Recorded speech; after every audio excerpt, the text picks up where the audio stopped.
सातारा जिल्ह्यातली घटना आहे.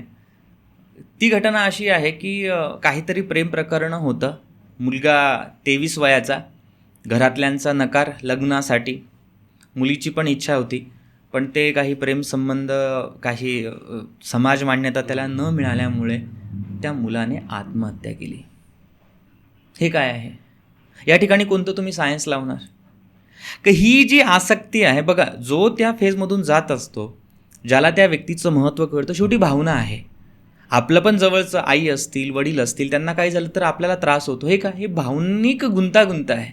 पण ही भावनिक गुंतागुंत जर कधी चुकीच्या ठिकाणी झाली तर माणसाचं आयुष्य फसत असतं. आणि तारुण्य अवस्था ही अत्यंत महत्त्वाची अवस्था आहे. मुलांचं करिअर खराब होताना आम्ही पाहिलेलं आहे. मुलं आयुष्यामध्ये त्यांना सेट व्हायला खूप वेळ लागून जातो. ब्रेकअप इतकं काही सोपं नाही आहे. मग ह्या ज्या काही घटना घडतात यावरती नक्कीच तुम्हाला राहूचं इम्पॅक्ट तुमच्यावरती दिसून येतं.